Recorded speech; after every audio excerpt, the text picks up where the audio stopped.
नमस्कार, मैं कपिल मल्होत्रा। आप देख रहे हैं सत्य वेब न्यूज। आज हम आपके साथ बातचीत करने के लिए लाए हैं अल्मोड़ा नगर की पूर्व नगर पालिका अध्यक्ष श्रीमती शोभा जोशी। कई काम ऐसे हैं जो बोलते हैं। कहा जाता है ना कि काम बोलता है तब नाम होता है। तो ऐसी ही हस्ती हैं शोभा जोशी। आज हम आपको मिलाने जा रहे हैं शोभा जोशी जी से और जानेंगे कि आगे की क्या रणनीतियां उनकी हैं, किस तरीके से वो जनता के बीच में हैं। तो आइए मिलते हैं शोभा जोशी जी से। शोभा जी, हम आपसे जान जाएंगे, आप पूर्व में नगर पालिका अध्यक्ष के पद में रह चुकी हैं, जिस कारण आप इस शहर को भली भांति जानती हैं अच्छे से। तो भली भांति जानने के कारण क्या होता है कि क्या परेशानियां हैं, क्या मुश्किल दौर है, क्या होता है, वो सब चीज जान ली जाती हैं। तो हम आपसे जानना चाहेंगे कि जब आप शहर को जानती हैं तो आज आप किस संस्था से जुड़ी हैं, क्या पद है आपके पास और आपकी क्या कार्य योजनाएं चल रही हैं, थोड़ा सा जनता को बताएंगे। सबसे पहले तो मैं आपका नमस्कार करती हूँ और आपके चैनल को धन्यवाद देना चाहती हूँ। और जैसा कि आपने कहा कि हम नगर पालिका अध्यक्ष रहे और उसके बाद हम अपना काम शुरू कर रहे हैं, तो शुरू से ही हमको लगा कि समाज को हम कुछ दें। और जब हम नगर पालिका अध्यक्ष थे तो एक नए सोच के साथ कि हम कुछ बुनियादी जो जमीन से जुड़े हुए मुद्दे हैं, जैसे स्वास्थ्य है, हमारे पास शिक्षा है, बेरोजगारी है, इस पर हम लोग काम करें। क्योंकि जो नगर की मूलभूत समस्याएं तो अनगिनत हैं, मतलब हम आज तक के हम काम करते आ रहे हैं और वो समस्याएं दिन प्रतिदिन बढ़ती जा रही हैं। तो जो लोगों का स्नेह प्यार मिला, 2 बार सौभाग्य मिला कि नगर पालिका अध्यक्ष हम बने और लोगों के विश्वास को कायम करने के लिए हम लोगों ने बहुत से काम किए। आज जैसा कि एक यातायात जो व्यवस्था है शहर की बहुत चरमरा गई थी, उसमें हमने 8 मंजिला जो बिल्डिंग हमने नगर पालिका की सौजन्य से यहाँ पर बनाई और काफी हद तक के जो यातायात समस्या है उसका निदान हमने अल्मोड़ा नगर वासियों को दिलाया। उसके बाद स्वास्थ्य में हो गया, स्वास्थ्य में भी काफी हमने एक प्रयास किया, लेकिन जो शासन है, प्रशासन है, शायद हम कह सकते हैं कि शायद सिस्टम फेल है या कहीं ना कहीं हम सक्सेस नहीं हो पा रहे हैं, या लोगों की मानसिकता ये है कि पहाड़ की ओर नहीं जाया जाए। क्योंकि सबसे अच्छे अगर समाज को हमने कुछ देना है तो मानसिक स्थिति सबसे अच्छी होनी चाहिए और मानसिक स्थिति के लिए पहले हमको खुद तैयार होना चाहिए कि हम कैसे समाज के अंदर लोगों की मानसिकता को चेंज करें। क्योंकि आज हम देखते हैं समाज में दिन प्रतिदिन हम समस्याओं पर बात करते हैं, लेकिन उसकी निदान में कोई बात नहीं करता। हम समस्या आपको गिनाएंगे, लेकिन अगर सॉल्यूशन, क्योंकि हम एक राष्ट्र में सभी लोग कुछ ना कुछ भागीदारी हमारी करना जरूरी है। और आज आप देखिए कि एक पद पर बैठकर ही आप काम, हम सोचते हैं हम पद पर बैठकर ही काम करें और ये हमारी सोशल रिस्पॉन्सिबिलिटी है, लेकिन जो हमारी जनता जुड़ी हुई है उसको भी रिस्पॉन्सिबिलिटी अदा करनी है। क्योंकि हम देखते हैं कि एक बंदा पूरा काम नहीं कर सकता, हर को किसी न किसी को अपने कर्तव्य की पालन करना चाहिए। हमारी क्या रिस्पॉन्सिबिलिटी है, सोशल में हम क्या काम कर रहे हैं और हमें क्या करना चाहिए, और ये मानसिकता हमको बदलनी होगी। क्योंकि हम देखते हैं जिस दौर पर है वहाँ पर प्रत्यारोपण बहुत ज़्यादा होते हैं, चीटा चिटकी ज़्यादा चलती है। जो हम काम करना चाहते हैं लोग बहुत ज़्यादा उस पर उनसे कहे कि बीच में कुछ ना कुछ ऐसे खेद प्रकट करते हैं कि ना वो काम करने देते हैं और ना काम होने देते हैं। सपोज यहाँ पर अगर हम उसकी बात करें, मेडिकल की बात करें, मेडिकल सुविधाओं की बात करें, तो आप देखेंगे कि मेडिकल सुविधाएं सारी चीज़ें हैं, सब कुछ है, अच्छा हॉस्पिटल है और आपके पास सारी तकनीकी व्यवस्था है, लेकिन उसको अरेंज करने के लिए ना आपके पास डॉक्टर है ना तकनीकी स्टाफ है। तो उस बिल्डिंग से आप क्या करेंगे? हॉस्पिटल आप खोल सकते हैं, आप कहें कि हाँ यहाँ पर एम्स बने, चीजें हों। मैं तो कह रही हूँ एम्स क्यों बने, यहाँ पर केवल डॉक्टर की जरूरत है। बिल्डिंग्स हैं, सारी चीजें अवेलेबल हैं, लेकिन हमारे पास डॉक्टर नहीं है। हमको अच्छे सर्जन की लाने की जरूरत है, और शिक्षा के लिए एक तकनीकी शिक्षा लोगों को देना बहुत ज़रूरी है, जिसमें मुझे समझ में आया कि बच्चे यहाँ पर पढ़ लेते हैं, एजुकेशन इनकी पूरी हो जाती है, लेकिन उसके बाद वो जॉब के लिए इधर उधर भटकते रहते हैं। तो हमको लगता है कि मैं राष्ट्रीय जन सेवा समिति से जुड़ी हुई हूँ, और अध्यक्ष पद के बाद मैंने राष्ट्रीय जन सेवा समिति जो 13 साल से पूरे देश के लिए काम कर रही है, उसमें हम लोग कर रहे हैं। हमारे सचिव हैं प्रकाश रावत जी, और हम अध्यक्ष हैं, तो हम दोनों मिलकर इस संस्था के आगे कार्य पूरा दे रहे हैं। तो हम बुनियादी चीज़ें हैं, जैसे हमारी बुनियादी है, जैसे हम लोगों का काम है कि हम उन लोगों तक के पहुँचे जिनके पास खाने के लिए और पहनने के लिए कपड़े नहीं है, और उस इलाके का, क्योंकि जो गवर्नमेंट्स की चीज़ें आती हैं उन्होंने सब सेक्टर पे काम किया है, चाहे वो बेटी बचाओ में है, महिला जागृति का काम है, मेडिकल्स में है। तो जहाँ पर हमारी हम लोग जो काम कर रहे हैं, तो ग्रामीण क्षेत्र में जाकर हमें पता लगता है कि उन लोगों को ये जो योजनाएं सरकार द्वारा, केंद्र सरकार द्वारा, राज्य सरकार द्वारा संचालित की जाती हैं, वो प्रॉपर उनको संज्ञान में ही नहीं है कि हम लोगों को क्या योजनाएं सरकार दे रही हैं, क्योंकि ग्रामीण क्षेत्र है, और जो वहाँ की जो औरतें हैं ज़्यादातर पढ़ी लिखी नहीं है, और शिक्षा का वहाँ पर अभाव है ग्रामीण क्षेत्र में। तो वहाँ पर उन लोगों को जागरूक करने की हम लोग जो एक पहल कर रहे हैं, हमारी राष्ट्रीय जन सेवा समिति विगत 13 साल से जो एक काम हमने देखा है कि हम रूट लेवल पर काम कर रहे हैं, कि उनको हर चीज़ से जागरूक करना है, क्योंकि ग्रामीण महिलाएं हैं और ग्रामीण क्षेत्र में नशा पूरा व्याप्त है, और जो युवा हैं, और मतलब मैं तो बोलूँ 50 से ऊपर के आप लोग भी शराब पीकर अपने घर पर आते हैं। महिलाएं घर चला रही हैं, और उनकी जो आर्थिक स्थिति है बहुत दयनीय है। तो उस पर भी हम काम कर रहे हैं कि महिला को सशक्त करने के लिए उनको रोजगार दिया जाए। आगे हमारी चीज़ है कि ग्रामीण क्षेत्र में जाकर उनको सशक्त किया जाए, नारी को, क्योंकि आज जो महिला अपने आप पर खड़ी है, वो अगर मजबूत हो जाए रोजगार से, तो मुझे लगता है कि जो एक प्रॉब्लम आने वाले समय में होगी वो नहीं आ पाएगी। देखिए, शोभा जी ने जो बात कही है उसका सार ये निकलता है कि समस्याएं गिनाना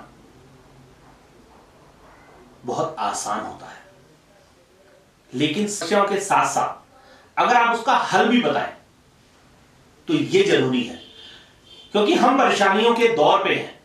परेशानियां बता देना तो आसान होता है, लेकिन अगर उसके साथ साथ उसका समाधान भी बताएं तो शायद बहुत जल्दी चीजें बदल जाएंगी।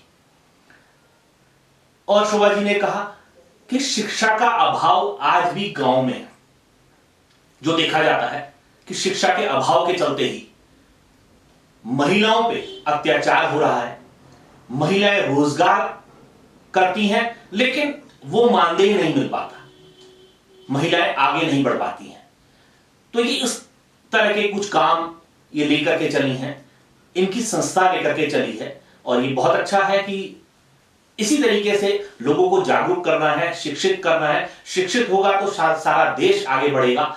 अगर हम अशिक्षित रहेंगे तो देश भी पीछे होगा। चलिए इसी में आगे जानते हैं। शोभा जी, एक बहुत बड़ा दौर चल रहा है जिसको दुनिया कह रही है कोरोना महामारी। तो इसके लिए जनता के लिए आपने क्या क्या काम किए, क्या सहयोग जनता को किया, तो इस बारे में थोड़ा हम जानना चाहेंगे। जी कपिल जी, देखिए ये दौर पूरा, ये कहें कि पूरा विश्व महामारी की इस दौर से गुजर रहा है, और ये विश्व के लिए बहुत बड़ी चुनौती भी है। हर राष्ट्र उसे कैसे संभले, और ये जिम्मेदारी कोई एक बड़े नेता की नहीं है, या ये जो जिम्मेदारी है हम सबको उठानी है पर्सनल उसमें, कि जो कोविड जो पूरा विश्व इस बीमारी से, महामारी से जूझ रहा है, इसके लिए हम कैसे तैयार बीमार रहें। देखिए जो मेरा मानना है, ये बीमारी हमको लेकर चलनी है। ये बीमारी ये नहीं, ये दौर की अब खत्म हो जाएगा या 6 महीने बाद तीसरी लहर आएगी या उसके लिए हमको प्रिपेयर, हमको हमेशा प्रिपेयर होकर चलना है लाइफ टाइम, क्योंकि अब आने वाला टाइम बहुत ही क्रूशियल है। क्योंकि हमें शिक्षा, स्वास्थ्य, जो रोजगार है वो यहाँ पर से क्रैश हो चुका है। बच्चे स्कूल जाने में असमर्थ हो रहे हैं और जो रोजगार, जो हम लोग बाहर निकलते हैं, एक दुकानदार भी हैं हम लोग, तो वो हम दुकानदारी नहीं कर पा रहे हैं। लोगों को अपने परिवार को पालने का एक विकट संकट। देखिए हमारे पास दो चीजें हैं। दो चीजें ये हैं कि एक महामारी है, पहले अपने को सेव करना है, और आदमी कमाता क्यों है, उसे भी रोजी। अगर मैं आज के दिन तक खाना नहीं खाती हूँ तो मैं बिना खाए मर जाऊंगी। गरीब बिना खाए मरेगा। लोगों को विभिन्न प्रकार के रोग होंगे। अगर आप मुझे कोई सलाह देगा कि नहीं, आपको इम्यूनिटी सिस्टम आपको स्ट्रॉन्ग करना है और आप बादाम खाइए, आप फल खाइए, आप फ्रूट खाइए, लेकिन वाह, कहाँ से खाएंगे? आपके पास पैसा नहीं है। क्योंकि जो हम लोग जनरल कैटेगरी के हैं, देखिए एक जो गवर्नमेंट ने एक पॉलिसी बनाई है, वो एक लो और हाई लेवल की लेकर पॉलिसी है, लेकिन जो एक जनरल कैटेगरी के लिए वो पॉलिसी नहीं है। हम एक जनरल व्यक्ति को, ना आपको भोजन मिलेगा, ना आपको राशन मिलेगा, ना आपको नौकरी में आगे मिलेगा, ना आप दुकान खोल सकते हैं। तो जनरल के लिए मुझे लगता है सरकार ने भी कुछ नहीं सोचा है। हमारी जो संस्था है राष्ट्रीय जन सेवा समिति, उसने एक प्रण किया कि वो जनरल व्यक्ति ना वो बोल पाता है, ना वो कह पाता है, तो उस लोगों के लिए हमने एक लिस्ट बनाई कि जनरल कैटेगरी के लोग कितने हैं, और वो व्यापारी हैं जो फल लगाते हैं, और उन लोगों को सबसे पहले हमने राशन का काम शुरू किया। क्योंकि सेफ रहने के लिए, आपको जिंदा रहने के लिए सबसे पहले राशन की जरूरत है। इम्यूनिटी सिस्टम आपको बढ़ाना है तो अच्छा उनको खाना भी देना पड़ेगा, अच्छा फूड देना पड़ेगा। तो हमने उस पर काम किया, और उन लोगों के लिए हमने एक स्ट्रेटेजी कायम करी कि हम उनके घर घर पहुंचे।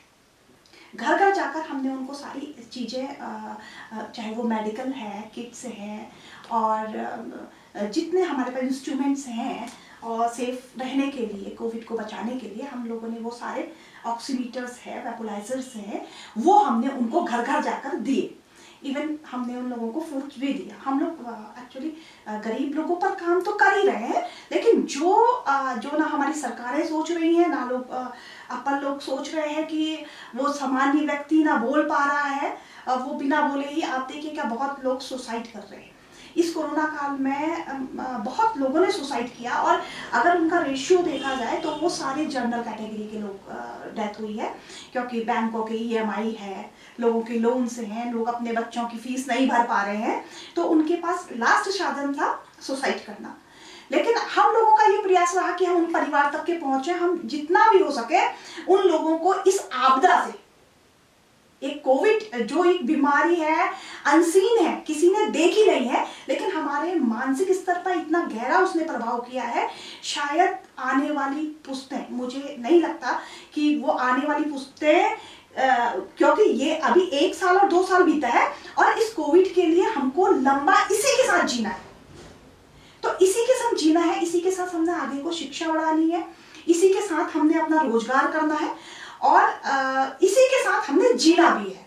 तो हम लोगों का एक प्रयास रहेगा कि हम लोगों को तकनीकी शिक्षा, हम तकनीकी शिक्षा में जोड़ देंगे।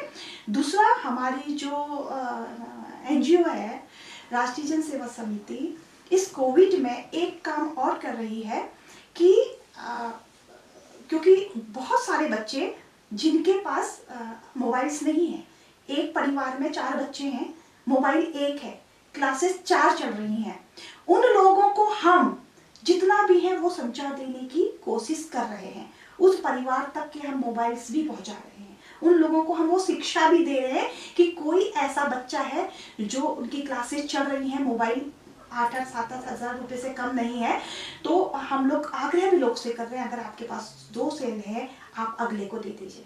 उनके पेपर्स हो जाए या चीज़ें हो जाए, इसमें भी हमारा काम हमारा कोविड में चल रहा है।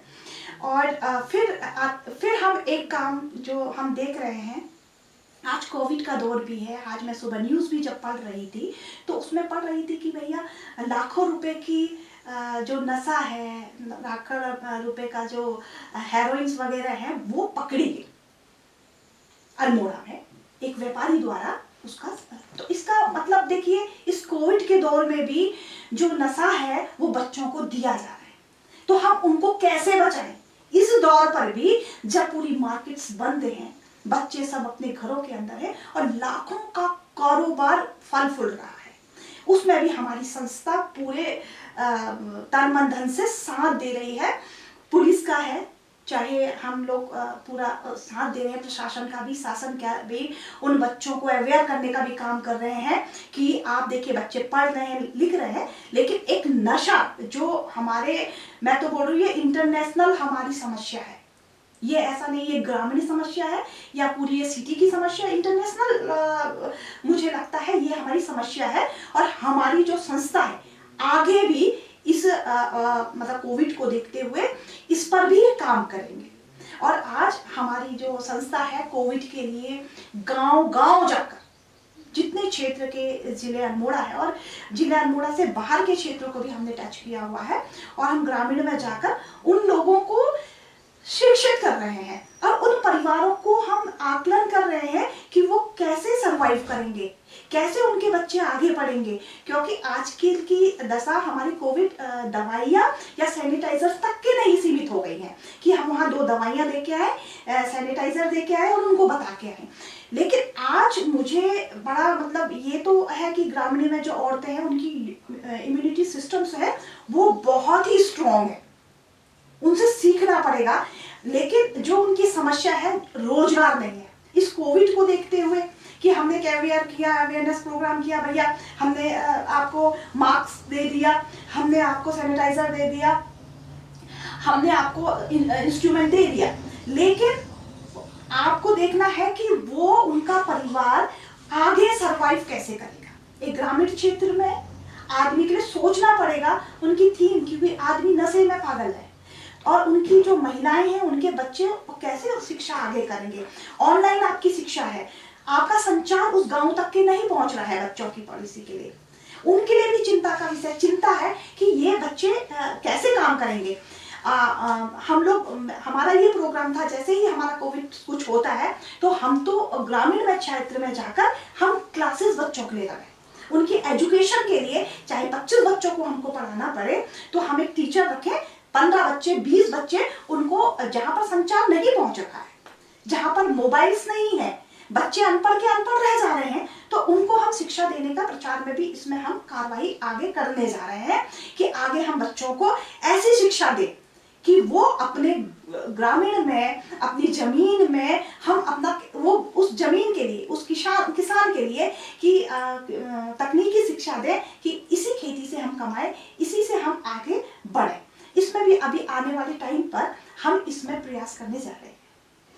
शोभा जी, जैसे होता है कि लोग कहते हैं भविष्य की योजनाएं चलती हैं और कई काम चलते हैं, लेकिन एक देखने को मिल रहा है ना कि बार बार विशेषज्ञ कह रहे हैं कि तीसरी लहर जी, जो बच्चों के लिए खतरनाक है जी।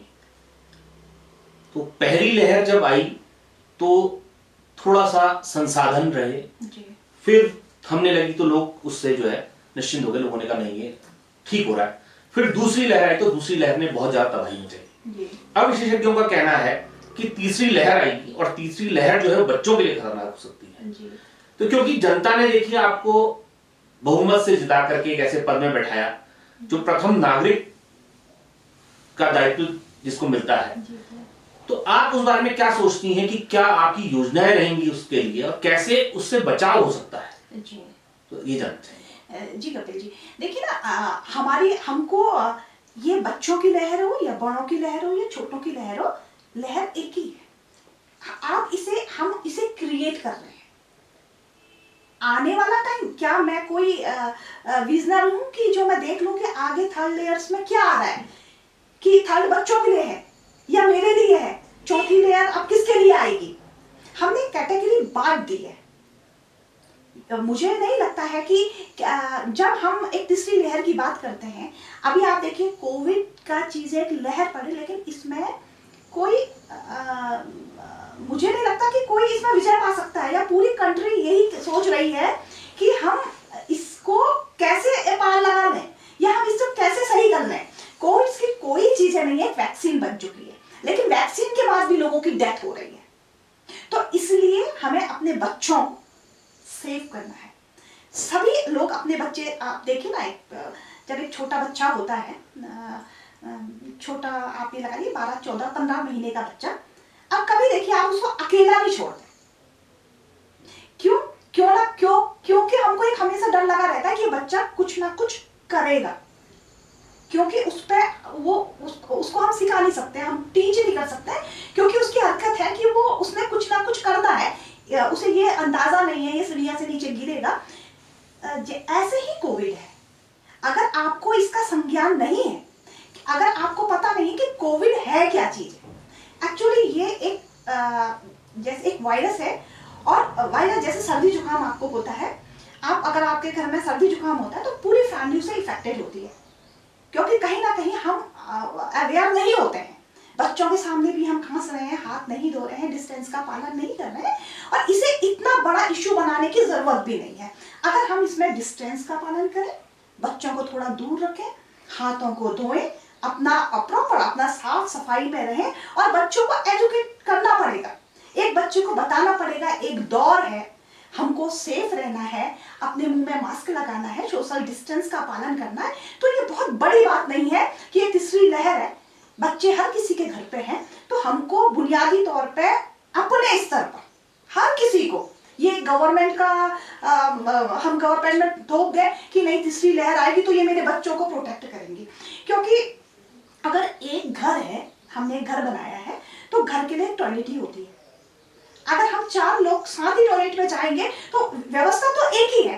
तो ऐसे गवर्नमेंट ने हॉस्पिटल्स तो एक बना रखे हैं, अगर हजारों बच्चे इन्फेक्ट होते हैं तो उनका भी सिस्टम फेल होगा, क्योंकि एक महामारी का दौर है, और इस महामारी के दौर में मुझे अपने स्तर पर, मेरे अगर 2 कमरे हैं तो एक कमरा मैं अपने बच्चों के लिए सेफ रखूं, क्योंकि उनको प्रोटेक्ट करना है। और हर किसी के घर में हमको ये एजुकेशन देनी पड़ेगी कि इस महामारी में अगर तीसरी लहर आती भी तो है कि मैं किस तरीके से प्रिपेयर हूं।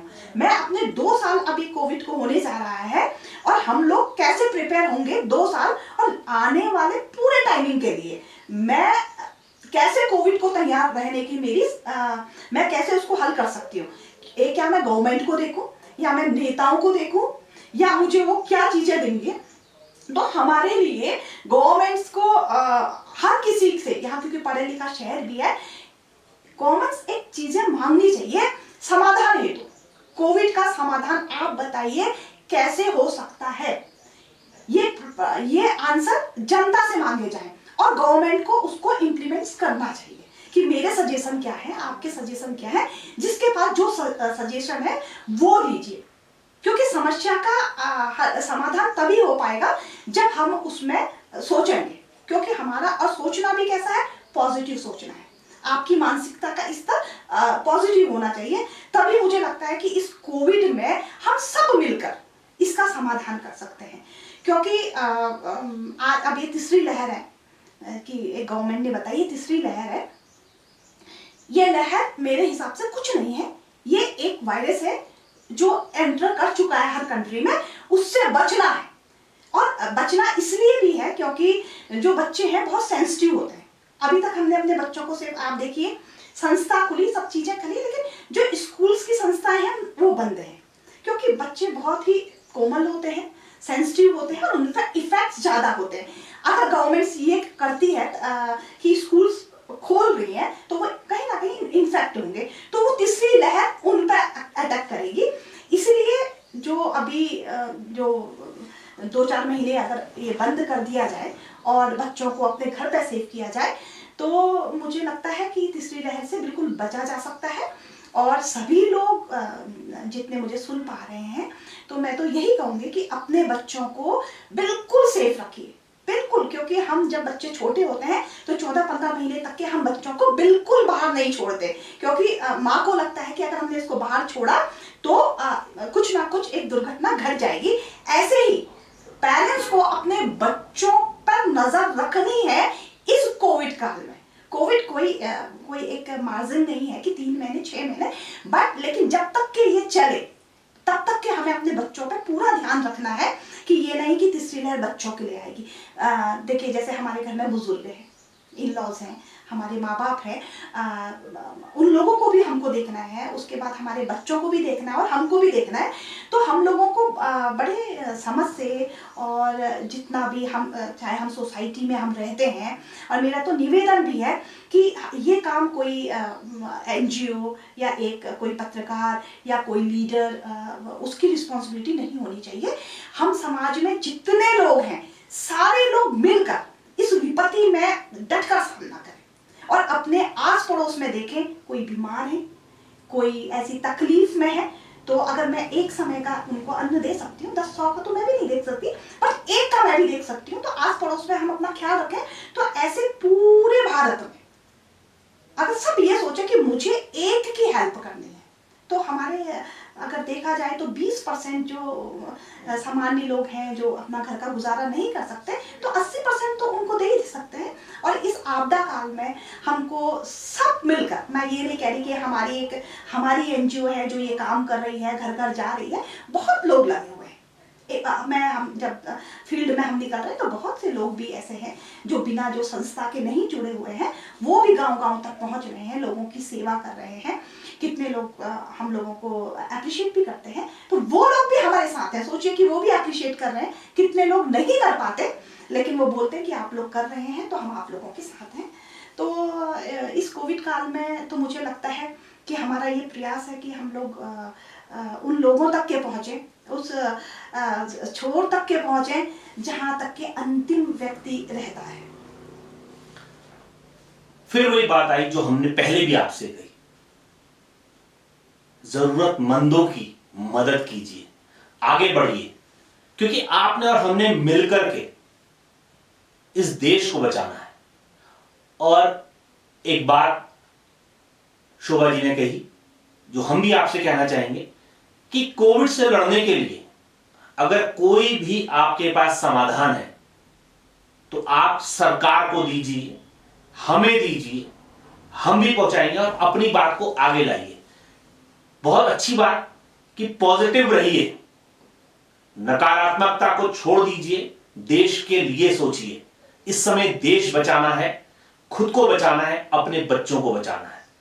शिक्षा का अभाव बहुत है इस देश में, उसको दूर करना है, इस कोविड से बचना है। तो इसके लिए मिलकर के जब चलेंगे तब जीत होगी। हम बार बार आपसे कहते हैं कि आपके घर के पास जो भी जरूरतमंद व्यक्ति है, अगर आप मदद कर सकते हैं तो आप करिए, अगर आप नहीं कर सकते तो जो भी आपके पास लोग मदद करने वाले हैं उनको सूचना दीजिए, वो मदद करेंगे, लोगों को बचाइए, इस कोविड से बचिए। आपके कोई भी सवाल होते हैं, किसी नेता से कोई सवाल है, किसी जनप्रतिनिधि से कोई सवाल है, किसी NGO से कोई सवाल है, आप हमें भेजिए, आपके सवालों को हम उन तक पहुंचाएंगे।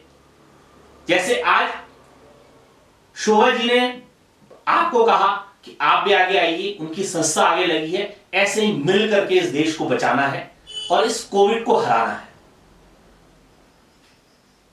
आगे फिर आपसे जुड़ेंगे, मिलते रहेंगे, इस बीमारी का रास्ता ढूंढते रहेंगे। आप और हम अकेले, हम भी कुछ नहीं कर सकते, अकेले शोभा जी भी कुछ नहीं कर सकती हैं जब तक आप हमारे साथ नहीं होंगे। तो आइए कंधे से कंधा मिला करके इस देश को बचाएं और इस बीमारी को दूर भगाएं। धन्यवाद।